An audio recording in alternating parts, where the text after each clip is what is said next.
This is the Round Table, a talk show brought to you by the Glastonbury Goddess Conference. In this circle, the priestesses of the ceremonial circle, the weavers of our annual gathering, talk about pivotal topics about our community, spirituality, and goddess. Good afternoon, everyone. We are so back. We're finally back. It's such a pleasure to be back to the Round Table again. A live transmission brought to you by the Glastonbury Goddess Conference. So we are here today, and somebody is having a double echo of my voice, so put in your headphones. We are here today with a wonderful panel of ceremonialists from the Glastonbury Goddess Conference.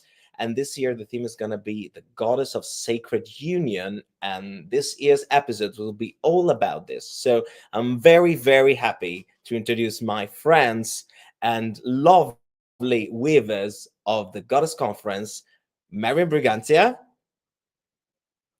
and Katinka Sutens. And I'm very, very happy to introduce Sarah Ramadoro, part of the ceremonialists of the Goddess Conference. And I am very happy to introduce a legend among our community, a fabulous writer. We've all read her books and we know her already, even if we never met her. So welcome to the Round Table, 𝗚𝗢𝗡𝗙𝗏. Okay. I think we all got muted, but I invited you to be back in the microphone so I can hear you all. We muted ourselves to get rid of the echo, darling. Yeah, it was something happening. The episode first is sacred unions. We have an S between, the parentheses, because it could be one concept or many. So what is sacred union? Is there a clear definition for it? Is it a multi-faceted concept with many divergent meanings?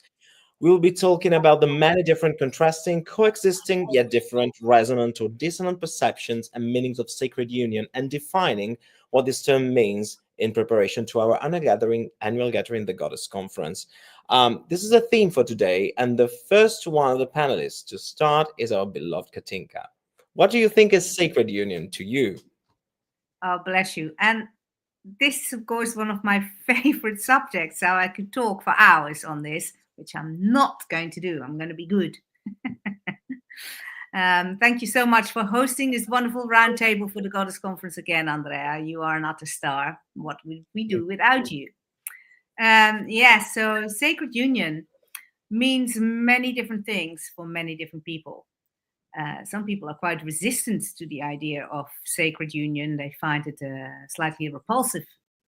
And some people are deeply drawn to it and are longing for it and are seeking it. And I always find it's very interesting when you have this polarity around something, and people can get very entrenched around what they believe sacred union to mean. Is it about heterosexuality, about masculine and feminine? Is it about partnership? Is it about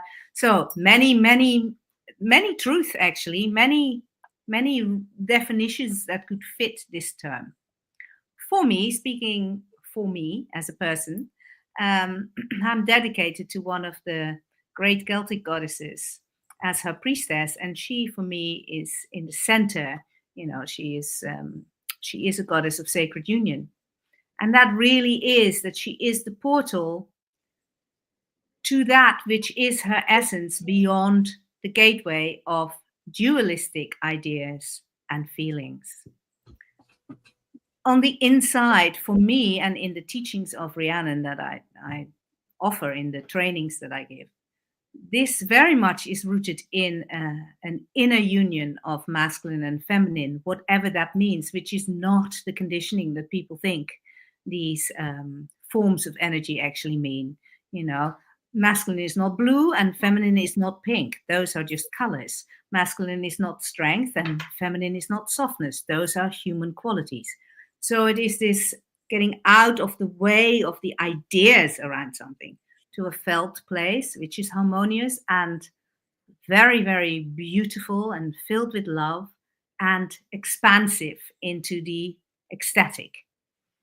in the working this year with the Lover Goddess, this conference, and we have chosen her golden threads to weave into the fabric of these 5 years to be the thread of sacred union. Really, what we're working at is, what is sacred union for you on the inside? Yeah, what gives you the experience of that? Is that your connection to nature? Is that your connection to your partner or to your children? Is that your connection to your animals? Is that your connection to your spiritual path? And when we come to that, what is your connection as sacred union in relation to your spirituality, and particularly goddess-based spirituality? What you're looking at is your intimate relationship with her, she who is both on the outside of us and on the inside of us. There you have your inner union, if you like, in this context. And so for me, this is very significant in our growing up, in our development on a spiritual path, where we grow out of, and I don't mean that in the negative, I really mean that as the fertile ground of a kind of parental child relationship with your deity of your heart, with Goddess, into a relationship of the beloved. And this is really what all the mystics speak about from any spiritual tradition.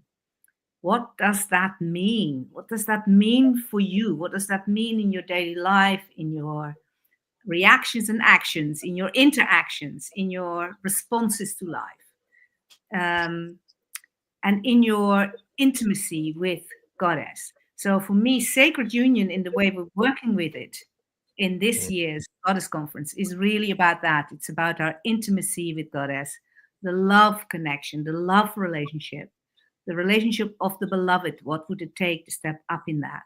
And then how we can find that actually from there into the weaving in our lives. So yes, into our partnership relationship, but you don't have to be in a partnership to be in a love partnership to experience sacred union. In your connection to all the things and the people and the causes that you care about, in your connection to nature, where we all find her, but not as the great forgiving mother, but as the beloved who asks you to be in a right relationship and in kinship, which means that there is a new kind of responsibility in how we walk our talk. So sacred union for me is very, very much about love in action. That is very important. Looking at the Goddess Conference, I know we're all very aware of that, but if you go to goddessconference.com, there is a beautiful explanation of the threads that are being woven into this 5-year cycle. And even though the theme today is sacred unions, we're talking about the goddess of sacred union in the context of the Goddess Conference. And you brought in a very specific topic, which is there might be many also facets of the goddess when we look at a Goddess Conference who kind of oversee this aspect of life that we kind of take for granted. You know, many times we are, even as pagans, we're brought up with the like maiden mother crone, but the lover kind of does not exist in that. So we're not very experienced in saying that aspect of goddess herself. And I really love the part where you explained about the being united with everything that exists. And my curiosity about that is that if for Louise, when you get into this aspect of the goddess, how do you connect to it in a way that is not just sexually, but also love in action? So what is beyond sexuality or gender the sacred union to you? For me, it begins in the heart. So for me, it's an exploration of the heart, the exploration of that point of the heart where you meet yourself and you meet the sacred within the heart. And so I've been working very much as we've entered into the Goddess Conference energies with the concept of eating the fruit. And you might all think, what do I mean by eating the fruit? What I mean by that is, how do I experience sacred union in the everyday? How do I experience sacred union in all of the ways in which I interact in my life? So whether it's on a walk with my dog, where is sacred union appearing within that walk? Is it in the relationship between me and my dog? Is it in the relationship of my feet as they walk on the land? Is it the relationship with the air as it passes through my body? With the cold, it's been freezing here in Avalon. Is it with the, the damp, the mists and the waters, and how do they interact with me within that? And where do I find that point where we merge? And I'm really interested in the merging points, the place where we merge. I quite often say from a nature perspective, I'm observing nature, but is nature observing me? Where do we meet? Where do we meet at that point? Where is that liminal edge between me and nature and me and the wider cosmos, which includes all those other beings, the ancestors, the whole and the totality of that? Where do we meet in that moment? And so with that, can we be in that spiritual experience? Can we eat that fruit at all times? Where, and it's not possible, of course, because we move into the mundane and we move in and out. But, bringing that concentration and bringing just those thoughts back to the body and where the body meets those elements. And the best way for me to do that is through that heart opening exercise, to open the heart and to go deeper and deeper within to that heart space. And there is a Christian mysticism, a Sufi mysticism of coming deeply into the heart. So you go to the deepest point of the heart. You go the inner, and then the inner becomes the outer and the sacred. And then you become that sacred union within your own heart. So, Andrea, thank you for the question, because that's what I've been playing with, and it's playing. It's a game. It's a game. It's a play. It's an experience. You just have fun with it. I love that idea that also Katinka brought in the end about the me and all that connection. And the eat the fruit is particularly poignant because thinking about this theme, I think one of the most pivotal point of view could come from Marion, because Marion wrote a book about, and devoted her life to unraveling 𝗤𝗣𝗙, and she has a wonderful book out, which is available everywhere to buy. So please, and if you don't know where to find it, ask Marion. It's a wonderful book, and Marion deals every day, and worships and lives, embodies in a way 𝗤𝗙 every day. And what I love about her embodiment of 𝗤𝗙 is that many times we see that type of goddess being, typecasted into just a bride, just a virgin, just the 𝗦𝗦 of the situation with the white dress, but she's very sensual. There are many, not just in the stories, but also in the way people, I think, inhabit her myth and embody her.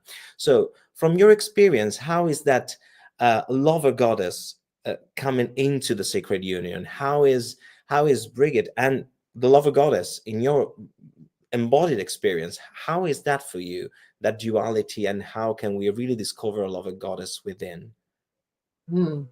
Yeah, so I was actually thinking when you were talking about the archetypes, like the maiden, the mother, lover, it's interesting. As you say, 𝗤𝗙 is often seen as there is this mother and maiden aspect of her, and that is a very very strong energy in the mythology, but especially in the priestess training, what I experienced was that in the beginning you're kind of in this space where you ask her for insight, you ask her for help, for healing, for empowerment. So you are in that mother-child relationship. But then when you step into your priestess self, or when you go into a more grown-up, like Katinka said, a more grown-up relationship with her, it's like, I am here. How am I how am I interacting with you? It's not like, Bridget, can you do this for me? Bridget, can you do that for me? It's like, no, I offer my heart. I offer my body. I know. It's not something anymore that I have to ask. I know how I'm grounded in you, and all that. So it's really that more equality space of relating to Goddess, where you where there is joy of there is joy of the interaction. There's joy into and responsibility. I think is a big one in that. Is that you're part of the relationship. So it's important that you bring your gifts, that you are truly in your power, and to meet her in that place. And whether you meet her in nature, or you meet her in prayer, or it doesn't really matter, or you meet her in action. What Katinka also said is like, it is really, how am I taking responsibility? How am I in my union with her? But which is then, if you are in that space, that is almost like a given. It's but you do have to put work in to keep in that union. It's not like, oh, she will just carry you along. It's like, no, we have to take responsibility and step up to have that, to bring her love out in the world, whether it's Bridget, Rhiannon, or any goddess or any deity you work with. I love that. Can I just respond to that for a moment? Because what you're saying, Marion, very much talks also into this place where that responsibility and that knowing, that and the sensuality that Louise also was talking about, that is the lovemaking, really. So sacred sexuality is very much a part of the Lover Conference, the Lover Goddess Conference, and of Sacred Union. It is one of the great gateways that we actually can take that responsibility, reclaiming our sexuality as sacred. And then for ourselves, with ourselves, or with a beloved, with a partner, with a committed love relationship, experience that, exactly what you're talking about, that in the now, through the senses, through the sensual, through the ecstatic, this the presence of Goddess and God in union, or Goddess in whatever form she has for you. And so I think this is what is really interesting here, these words of responsibility, because when we bring responsibility and knowing and to the sensual and to sexuality, this changes our inner relationship to our sexual energy, which is sacred life force. It is her gift to us. It is her gateway of knowing the Lover Goddess in your body, not as a concept, not as something out there, okay, for when you're young, at any time and at any point, whether you're in a relationship or not. So thanks for, I needed to jump in because that is how this table should work, darling. It's a table. I know. Let's get into it. I love it. And also, I love one thing that you mentioned that we didn't mention before, but it's pivotal. The 5 Weaving Sisters of the Goddess Conference. Please go check out the website. It's full of beautiful stuff. But the 5 Weaver Sisters, what I like about it, this 5-year cycle, is that you do not necessarily specify an age, which is the other trap. Usually, the Lover Goddess, she's between the maiden and before the mother, and after the mother, you cannot have the lover, and which is silly. And I love that aspect, because working with archetypes, it's really important that they don't necessarily have ages, but they have like areas of competence in a way in this kind of asset. And that makes it also, I think, challenging for some of us. And talking about challenges, I wanted to ask Sarah. Sarah is a wonderful priestess. She arose as a master ceremonialist in the past few years in the Goddess Conference, where she's been at it for decades now. She's translated for every single workshop you can imagine all over Europe. She's done incredible travels. She is fantastic. But most of all, what I appreciate about Sarah personally is her innate ability to deal with groups, with also difficult dynamics in groups. So in your experience, we talked about a bit of couple sexuality, about a responsibility, power. Does the sacred union has something to do, as Katinka was saying, with tribe as well? How do you get into this Goddess Conference mood, thinking about a tribe? And how would you say that this sacred union and love in action translates when it comes to group to more than two people in a relationship, but it becomes love in action with a group. How do you feel about that? Yeah, that's a very interesting question. And, I think that you can have challenging and difficult dynamics with two people. When you have more, you're just multiplying, that type of effect in a way. And I feel that, that can happen in any group, in any tribe. And, there is, I think that the principle behind it is simple. It's empathy and compassion. And that applies to yourself, that applies to the people around you. In a way, it's recognizing that we are all on our own path. We are all on our own journey. And that means that, we might sometimes project on other people our own stuff and see dynamics that might not necessarily be there, or that we interpret them in our own way. So it's very much looking at things with the eye of compassion towards ourselves, which sometimes we tend to be overly self-critical, and towards others in the way that, why is this rubbing me off the wrong way? What's in it for me? And what's in it for the group? What's in it for the tribe? I think that the concept of responsibility that came before is also very applicable to the group. How our actions and our way of being in the world impact the rest of the others. We have a responsibility also to hold a tribe healthy. We have a responsibility for to make everybody. If you think about in the past, it was about survival. But I think right now is also about, we are responsible for our actions. We are responsible about our reactions. We are responsible for our projections in a way. And so I think it's the intertwine of empathy, compassion, and responsibility. And that's, the sweet spot for addressing the challenges that might arise in ourselves and in groups. That's such a Sarah response, and I really love it. It's great. It's great advice, and it's great advice to keep in mind. Now, if I may, can I just jump in there? Yes, can I just jump in? Because in. I really want to just jump in on the group piece, because the Goddess Conference is part of a wider ecosystem within the Glastonbury land and town, and within all of the people that are in the place. And so our union goes beyond just the participants in the tribe, out into that wider community, out into the land, out into the unseen parts of Avalon as well, the ancestors, the spiritual elements, and just seeing ourselves as part of that wider ecosystem and how we're in union with that wider ecosystem. I think it's really important, not just for us as ceremonists, but for participants and for all those involved in the conference energies. So I just thank you, Sarah. I just wanted to pop that in because I thought it was really a big part of that group element.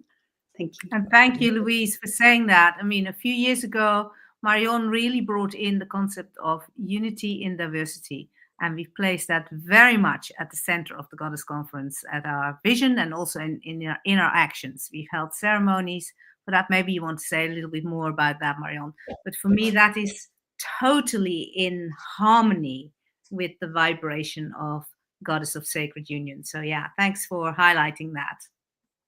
Yes, because I do think that's, I mean, we are here in Glastonbury, we are here in Avalon for the live Goddess Conference. So the energy of this place also works through the magic into what we do, into everything that happens in the town, but also what we do. And I think Avalon is very much about that sacred union, that unity, diversity, all these, all these ways that, the meeting of apparent opposites, which are not apparent opposites, but are actually coming from one source. And so that meeting, I do like the 𝗦𝗢𝗙𝗏𝗏, which plays a role in like let's go, there it is. Yeah, the picture you see the Vesica Pisces in there as well, and it is really that meeting and merging what we were talking about. But it's not just in the Chell as well, but it is actually the energy of Avalon that's coming together in diversity, from diversity in unity. And yes, it's important to see, like you said, Louise, the conference in that unity with the whole of the community. So it is really that's the communion, the coming together of diversity is part of that sacred union. It's on the inside, it's on the outside, it's in nature, it's with all the people who are here and who come here and experience that energy, even though maybe they're not having the words to say, oh, that's sacred union. But I think that is very much that place of the heart. I mean, we are the heart chakra of the world, we say here in Avalon. But that is definitely that heart energy, that love in action, that is here as an energy in Avalon Glastonbury. Yes, and I think, thank you, Marion. I think it's beautifully called. I want to highlight this, our conference brochure in this beautiful image by Yuri Lee, who made this image for us this year for the Goddess of Sacred Union. And if you want to distribute some of these leaflets, have them in your shop, your yoga class, your women's circle, your whatever you're doing, then please let us know, because we can send you some to hand out, and please come and join us, of course, even more importantly. Yes, regarding that, I love the way it flowed exactly as we were supposed to. I love it that we went to the Unity of Glastonbury. That was beautiful, beautiful, magic, love it.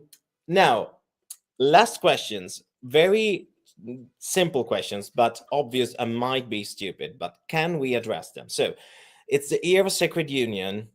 Let's say I am a single woman in my 30s. Oh my God, is this conference for me? Can I come? I don't have a boyfriend. Is it for me? I think so, because I think we all know the resistance. When you see the lover goddess or the sacred union topic, you think immediately about all the other parts of it that are integral part of it that we'll be talking about in the next roundtables, but it's not everything that there is to it. So I love that we brought so much more to the table with sacred union. But so I asked the weavers, is this for me? Can this single 30-something lady come? I'm not, by the way. I'm happily with my beloved, but could I come? I think so. Join in. Yes, yeah, of course. I mean, this is really not for a specific person. I think it's we always say it's goddess loving, goddess curious people, and with goddess curious and the sacred union with goddess is to find out that love, that where is that in you? How are you communion with goddess? Louise, do you want to say? Yeah, for me, it's about, you have to find the sacred union within yourself. It's not about who your partner is, or what your sexuality is, or any of it. It's about who you are inside and how you connect. And we can all connect with goddess. And what an amazing place to come and connect with goddess in the landscape here in Avalon. It can be a lot more difficult in certain places, but here the connection can be almost immediate, and you can feel that within your body, and you can feel that within your experience. So I would say, if you want to experience what it's like to be in sacred union with yourself and the land here, come. As we say, come, because it's just, it's not for a certain kind of person. It's for every kind of person.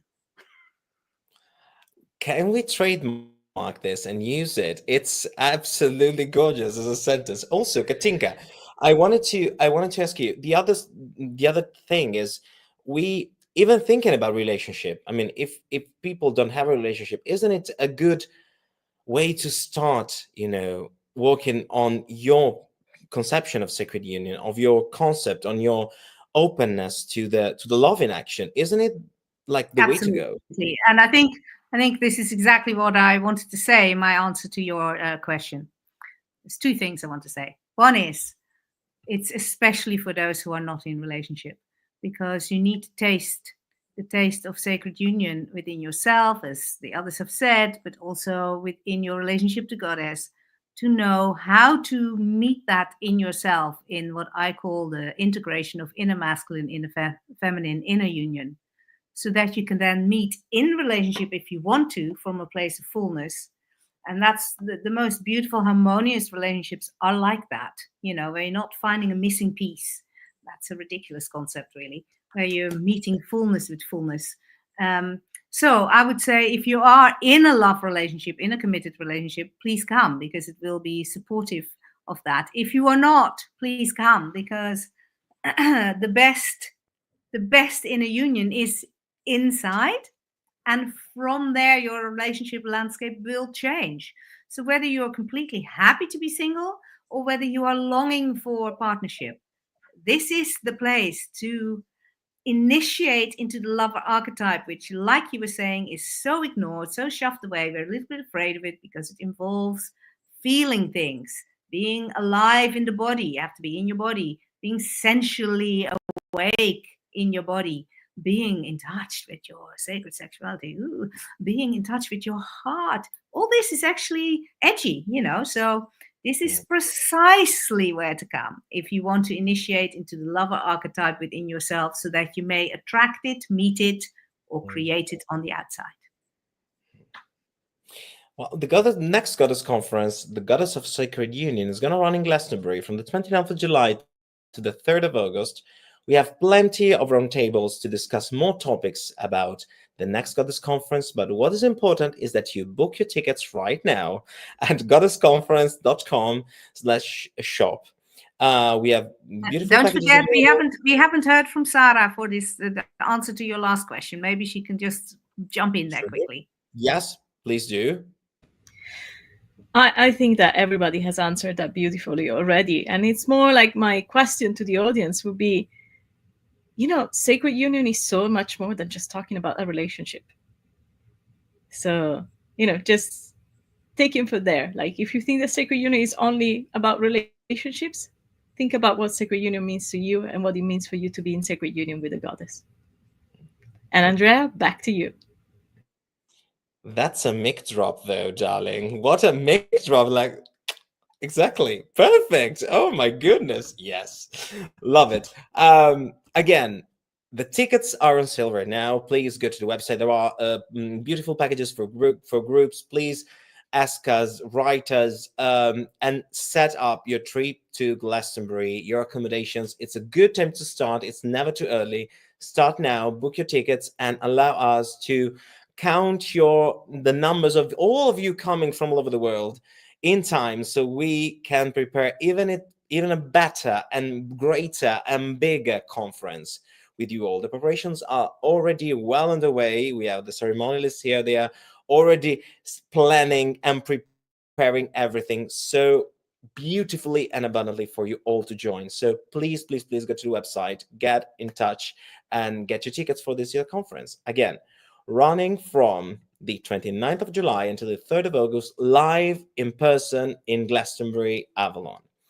So on behalf of the ceremonialists here present today and the ones that are still in the background that will be joining the roundtable in the next few episodes, I thank you, Katinka Sutens, Marian Brigantia, Louise Taria, Sarah, for your participation today. It's been a delight, and I can't wait to have you back for the next episode that will be published very soon into our social media. So check it out for the title and the theme and get involved. Thank you all so much. And thank you to all the people who are following us and will be looking at this episode on Spotify, on podcast, YouTube, Facebook. We love you. Thank you so much for being with us. Thank you, everybody. Thank you, Andrea.